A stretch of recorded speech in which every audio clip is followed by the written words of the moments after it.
Hallelujah, praise the Lord. मेरी तरफ से आप सभी बहन भाइयों को प्यार भरा जय मसीह की परमेश्वर की पवित्र हजूरी में आप सभी लोगों का दिल से स्वागत है। मेरे प्रिय भाई बहनों, आज मैं हमारे ऐसे भाई बहनों के लिए प्रार्थना करना चाहती हूँ जो लोग अपने जीवन में बहुत सारी निराशाओं में हैं, परेशानियों में हैं, बीमारियों में हैं, संकटों में हैं, कलेशों में हैं।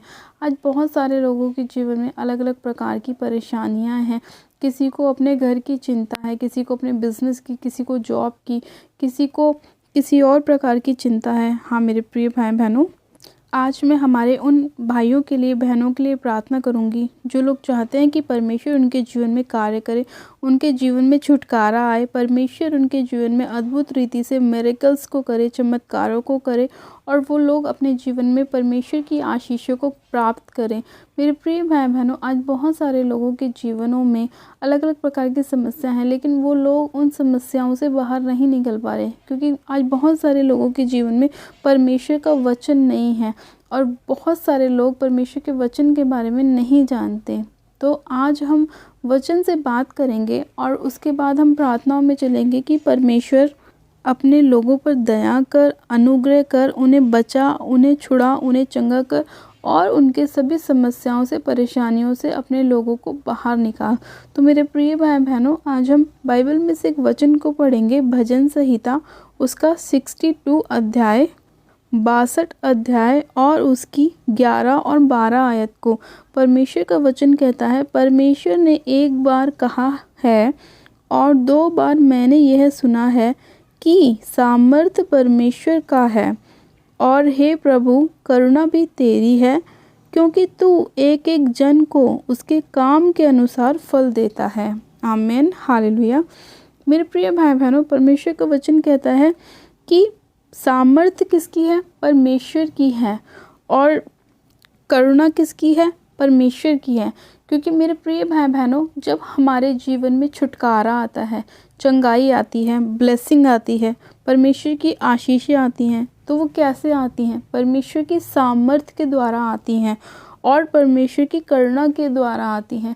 जब आप लोग अपने जीवन में परमेश्वर के वचन को रोज़ मनन करते हैं, रोज़ पढ़ते हैं, परमेश्वर के साथ अपने समय को व्यतीत करते हैं, तो परमेश्वर की सामर्थ आप लोगों के जीवन में उतरती है। परमेश्वर का पवित्र आत्मा आपकी लाइफ में आता है और जहाँ पर परमेश्वर का आत्मा होता है वहाँ पर क्या होती है? स्वतंत्रता होती है। वहाँ पर छुटकारा होता है बीमारियों से, निराशाओं से, कलेशों से, संकटों से।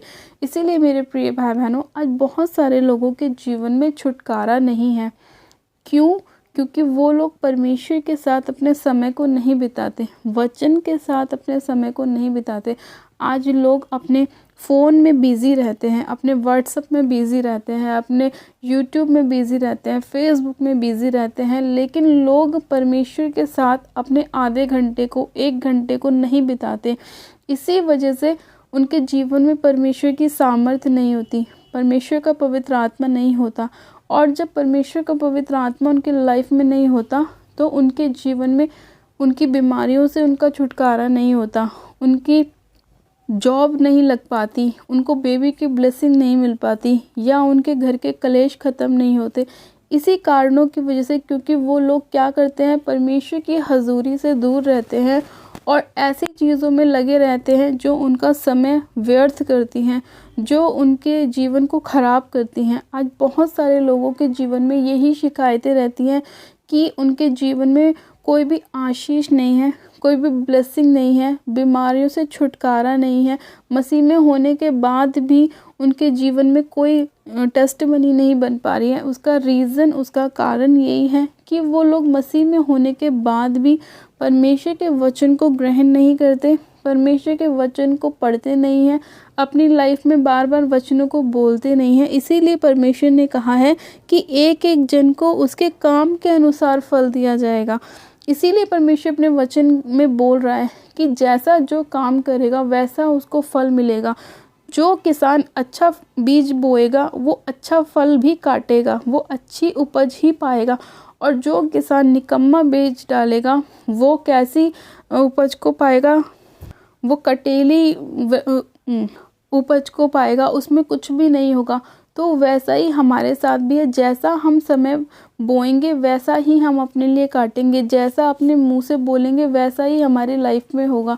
तो मेरे प्रिय भाई बहनों, जब आप परमेश्वर के साथ अपने समय को बिताएंगे तो परमेश्वर की हजूरी भी आपकी लाइफ में रहेगी और परमेश्वर भी आपकी लाइफ में काम करेगा।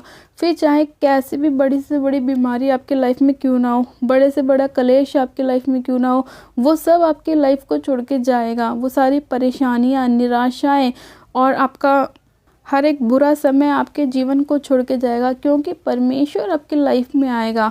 और जो लोग परमेश्वर के साथ अपने समय को नहीं बिताएंगे वो लोग अपने जीवन में बीमारियों को भी देखेंगे, निराशाओं को भी देखेंगे, गरीबी को भी देखेंगे, श्राप को भी देखेंगे, बंधन को भी देखेंगे, क्योंकि वो लोग ऐसा अपने लिए बो रहे हैं, जैसा आप बोएंगे वैसा ही आप काटेंगे।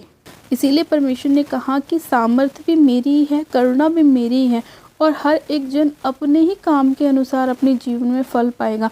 जब आप दूसरों की हेल्प करने वाले बनेंगे, गरीबों की सहायता करने वाले बनेंगे, तो परमेश्वर आपकी भी हेल्प करेगा, आपकी भी सहायता करेगा। और जब आप ऐसे व्यक्ति को देखेंगे जिसको ज़रूरत है और आप उसे नहीं दे रहे हैं, तो परमेश्वर भी देखेगा कि जब आपको ज़रूरत होगी तो आपकी भी कोई हेल्प करने वाला नहीं होगा। फिर चाहे आप परमेश्वर के आगे खूब दुहाइयाँ दें, खूब रोएं, खूब गिड़गिड़ाएं, परमेश्वर भी आपकी सहायता नहीं करेगा, क्योंकि परमेश्वर ने अपने वचन में कहा कि जब तुम किसी ऐसे व्यक्ति को देखो जिसके पास कपड़ा नहीं है और तुम उसे कपड़ा पहनाओ, तो तुम मुझे उस चीज़ को करोगे, तुम मुझे पहनाओगे। जब कोई भूखा है तुम उसे खाना खिलाओगे तो तुम मुझे खाना खिलाओगे। जब तुम किसी प्यासे को पानी पिलाओगे तो तुम मुझे पानी पिलाओगे। तो इसीलिए मेरे प्रिय भाई बहनों, जब आप किसी गरीब की, किसी ऐसे ज़रूरतमंद की सहायता करते हैं तो परमेश्वर भी आपकी सहायता करता है। वो परमेश्वर को स्मरण होता है, हमें कहने की ज़रूरत नहीं है कि प्रभु हमने वो काम किया था तो याद कर। प्रभु एक एक बात को नोट करता है कि हम क्या कर रहे हैं, क्या हम किसी की चुगली कर रहे हैं, क्या हम किसी की बुराई कर रहे हैं, क्या हम शराब पी रहे हैं, क्या हम नशे कर रहे हैं, या हम धर्म के काम कर रहे हैं, किसी की सहायता कर रहे हैं, किसी की मदद कर रहे हैं, किसी की पैसों से सहायता कर रहे हैं, किसी की अनाज से सहायता कर रहे हैं। परमेश्वर सब देख रहा है। परमेश्वर की नज़रों में एक एक बात है, पर हमें परमेश्वर से कहने की ज़रूरत नहीं है। उसी के अनुसार परमेश्वर हमें फल देता है। अगर हम अच्छा करेंगे तो हमारे लाइफ में भी अच्छा होगा, हम बुरा करेंगे तो हमारी लाइफ में भी बुरा होगा। अगर हम किसी को वे विचार में लेके जाते हैं तो वो भी परमेश्वर देख रहा है कि हम खुद तो गलत हैं और सामने वाले के साथ भी हम गलत ही कर रहे हैं, उसे भी हम गलत रास्तों पर लेके जा रहे हैं, वो भी परमेश्वर देख रहा है। तो आने वाले समय में हमारे बच्चों के साथ भी वैसा ही होगा जैसे हम दूसरों के बच्चों के साथ कर रहे हैं। जैसा हम उन्हें बिगाड़ रहे हैं, कोई हमारे बच्चों को भी बिगाड़ेगा। लेकिन अगर हम दूसरों के बच्चों को अच्छी शिक्षा दे रहे हैं, अच्छी राह पर लेकर जा रहे हैं, वचन के बारे में बता रहे हैं, तो परमेश्वर हमारे बच्चों को भी पीढ़ी से पीढ़ी तक ब्लेसिंग देता है। परमेश्वर खुद अपने वचन में कहता है कि तेरी पीढ़ी से पीढ़ी तक को मैं ब्लेस करूँगा। लेकिन कब? जब हमारे काम अच्छे होंगे, जब भी परमेश्वर हमारी लाइफ में वो कामों को करेगा, आशीषों को देगा। क्योंकि परमेश्वर ने अपने वचन में साफ साफ कहा है कि जैसा तुम्हारा काम होगा वैसा ही मैं उसे फल दूंगा। एक एक जन के कामों के अनुसार उसे क्या दिया जाएगा? फल दिया जाएगा। क्योंकि परमेश्वर देखता है, क्योंकि परमेश्वर अपनी सामर्थ्य के साथ हमारी लाइफ में काम करता है। जब उसकी करुणा हम पर होती है, जब उसकी दया हमारे ऊपर होती है, तो परमेश्वर हमारे जीवन में बड़े बड़े कामों को करता है। और उसकी दया हमारे ऊपर कब होती है? जब हम परमेश्वर के लिए कुछ करते हैं, हम अपना बेस्ट परमेश्वर को देते हैं, हम अपना अच्छा समय परमेश्वर को देते हैं, जब हम अपने बुरे समय में भी परमेश्वर के साथ होते हैं, जब परमेश्वर हमारी लाइफ को ब्लेस करता है। क्योंकि वो हमें हर एक परिस्थिति से चेक करता है, परख के साथ, कि क्या हम उसके साथ आशीषों में ही बने हुए हैं या हम उसके साथ कलेशों में भी बने हुए हैं। परमेश्वर एक एक चीज़ को हमारी लाइफ में चेक करता है। तो मेरे प्रिय भाई बहनों, आपको कभी भी अपने मुश्किल समय में परमेश्वर पर नहीं कुड़कुड़ाना कि प्रभु मेरे साथ ऐसा क्यों। हमेशा परमेश्वर के साथ आनंदित रहना है, परमेश्वर के साथ जुड़े रहना है। चाहे आपकी लाइफ कैसी भी क्यों ना हो, परिस्थिति कैसी भी क्यों ना हो, हालात कैसे भी क्यों ना हो। चाहे आज आपका पति नशे करके आ रहा है, फिर भी आपको परमेश्वर के साथ जुड़े रहना है। चाहे आपके घर में बाइबल को लेकर कितनी भी लड़ाई झगड़े होते हैं, लेकिन फिर भी आपको परमेश्वर से प्रार्थनाएं करनी है, अपने आप को अलग नहीं करना। क्योंकि यही चीज़ें परमेश्वर देखता है कि आप कैसा समय परमेश्वर के लिए बो रहे हैं, आप अच्छे में बो रहे हैं या बुरे में बो रहे हैं। आप हर परिस्थिति में परमेश्वर का धन्यवाद करें तो परमेश्वर भी आपकी लाइफ को बदलेगा, ये मेरा विश्वास है। क्योंकि हर एक व्यक्ति जब तक वो परख में से निकल नहीं जाता, जब तक वो सोना नहीं बनता, तो मेरे प्रिय भाई बहनों, अपने आप को परमेश्वर के साथ जोड़ के रखें ताकि शैतान आपको परीक्षाओं में ना लेके जा सके, शैतान आपको प्रॉब्लम्स में ना लेके जाए, शैतान आपको बीमारियों में ना डाले। क्योंकि जब आप परमेश्वर के साथ होंगे, उसके वचन में बने रहे होंगे, तो आपको शैतान छू भी नहीं सकेगा। क्योंकि परमेश्वर की प्रोटेक्शन, परमेश्वर का बाड़ा, उसके स्वर्गदूतों का बाड़ा आपके चारों ओर बना हुआ होगा और कोई भी अंधकार की ताकत आपको छू नहीं पाएगी। चाहे वो बीमारी की हो, चाहे वो निराशाओं की हो, कलेशों की हो, संकटों की हो, चाहे वो किसी भी तरह के क्यों ना हो। जो आप परमेश्वर के साथ कनेक्ट रहेंगे, जुड़े रहेंगे, तो कोई भी अंधकार की ताकत आपको कुछ भी नहीं कर सकती है। तो मेरे प्रिय भाई बहनों, परमेश्वर के साथ बने रहें, खड़े रहें, अड़े रहें और वचन में बने रहें। वचन को अपने हृदय में ज़रूर रखें और वचन के साथ प्रार्थना करें, तो शैतान आपकी लाइफ से भागेगा और वो आपको कुछ भी हानि नहीं पहुंचाएगा। मेरे प्रिय भाई बहनों, आज का वचन आप सभी लोगों के जीवन में 100 गुना ब्लेसिंग को लेकर आए। परमेश्वर की बहुतायत की आशीष आपके लाइफ में आए और परमेश्वर आपके जीवन में अपनी सामर्थ को दे, अपनी पवित्र आत्मा को दे, अपनी दया को, अपनी करुणा आपके ऊपर करे और आपके कर्मों के अनुसार परमेश्वर आपको फल दे। हालेलुया। तो आइए मेरे प्रिय भाई बहनों, मैं आप सभी लोगों के लिए प्रार्थना करती हूँ कि परमेश्वर हम सभी लोगों की लाइफ में बहुतायत की आशीषों को लेकर आए और हमारे सारे गुनाहों को, पापों को परमेश्वर क्षमा करे और हमें अपने वचन में लेकर चले और हम परमेश्वर के साथ एक मन रहें। आप सब जन अपनी आंखों को बंद कीजिए, मैं प्रार्थना करती हूँ। Hallelujah, hallelujah, hallelujah. मेरे सब शक्तिमान पिता परमेश्वर प्रभु यीशु मसीह में आपका धन्यवाद करती हूँ। जीवित अनुग्रहकारी पिता परमेश्वर में आपका धन्यवाद करती हूँ। सामर्थ्य पिता परमेश्वर, इसी घड़ी में आपके एक एक जन को आपके लहू में कवर करती हूँ। पिता परमेश्वर, आपका धन्यवाद करती हूँ। मेरे प्यारे पिता परमेश्वर, आप अपने लोगों को बचाएं, उन्हें छुड़ाएं, उन्हें चंगा करें, आशीषित करें मेरे खुदा। और मेरे पिता परमेश्वर, अपना पवित्र आत्मा इन्हें दे, अपनी सामर्थ से भरे मेरे प्रभु, और इन पर दया करें, अनुग्रह करें और इन सभी लोगों के जीवन में इनके कर्मों के अनुसार आप इन्हें फल दीजिए मेरे प्रभु परमेश्वर। ये अपनी लाइफ में अच्छा समय बोने पाए मेरे पिता परमेश्वर, अच्छी अच्छी आशीषों को प्राप्त करने पाए पिता परमेश्वर। ये अपनी बुराइयों को छोड़े, अपने मन को तेरी ओर फिराए मेरे प्रभु, अपने उन सभी गलत कामों को छोड़े मेरे खुदावन पिता परमेश्वर जो शैतान इनसे कराता है मेरे पिता, और ये तेरे वचन में बढ़े मेरे पिता परमेश्वर और वचन की गहराई को जानने और समझने पाए। हे सामर्थ्य पिता परमेश्वर, मैं तेरा धन्यवाद करती हूँ अपने लोगों को बचाने के लिए, अपने लोगों को छुड़ाने के लिए, तेरे वचन के लिए धन्यवाद करती हूँ।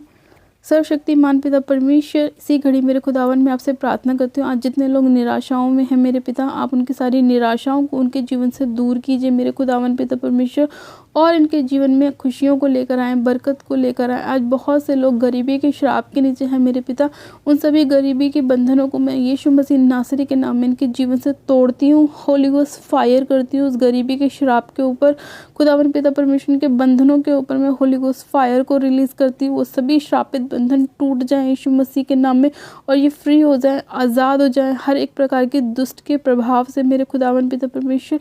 हर वो आत्मा मेरे खुदावन जो आपकी ओर से इनकी लाइफ में नहीं भेजा गया, उसे मैं होली गोस्ट फायर करती हूँ, फायर करती हूँ, फायर करती हूँ। होली गोस्ट की फायर से उन सभी शैतानी ताकतों को मैं जलाती हूँ यीशु मसीह के नाम में, जो इनको परेशानियाँ देती हैं, निराशाएँ देती हैं खुदावन पिता परमेश्वर, इनके रास्तों को बंद करती हैं मेरे प्रभु। उन सभी फेलियर्स की आत्माओं को मैं यीशु मसीह नासरी के नाम में इनके जीवन से होली गोस्ट फायर करती हूँ।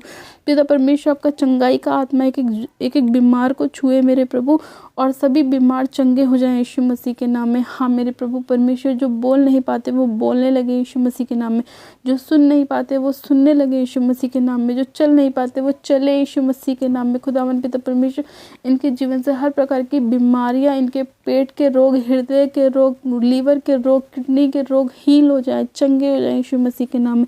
खुदावन, आपका सामर्थ एक एक जन को छुए मेरे पिता, तेरा पवित्र आत्मा एक एक जन को छुए, इनके सिर से लेकर पैर के नाखूनों तक मैं एक एक जन को आपके लोह में कवर करती हूँ पिता। चंगाई की घोषणा करती हूँ कि आपके कोड़े खाने से ही लोग चंगे हो चुके हैं पिता। मैं आपका धन्यवाद करती हूँ, धन्यवाद करती हूँ। Thank you Jesus, thank you Holi spirit. धन्यवाद यीशु पिता परमेश्वर, आपका धन्यवाद करती हूँ आज की प्रार्थना विनती को सुनने के लिए, अपने लोगों को अपनी सामर्थ से भरने के लिए, पवित्र आत्मा से भरने के लिए मैं आपका धन्यवाद करती हूँ। अपनी करुणा, अपनी दया करने के लिए खुदावन पिता परमेश्वर, मैं आपका धन्यवाद करती हूँ। सारी महिमा, सारा आदर आपको देती हूँ और प्रार्थना विनती बड़े विश्वास के साथ हमारे उद्धारकर्ता प्रभु यीशु मसीह के सामर्थ्य जुलाली नाम में मांगती हूँ। आमेन, आमेन। आप सब जन कहें आमेन। गॉड ब्लेस यू मेरे प्रिय भाई बहनों, आप सब जन आशीषित हैं। पिता परमेश्वर प्रभु यीशु मसीह के सामर्थ्य और जलाली नाम में, और ये मेरा विश्वास है परमेश्वर आज आपके जीवन में अपनी सामर्थ्य को लेकर आएगा और आपके जीवन से हर एक बंधन, हर एक श्राप को परमेश्वर वचन के द्वारा तोड़ेगा। हालेलुया। उम्मीद है आप सभी लोगों को प्यार भरा जय मसीह की। God bless you. Praise the Lord.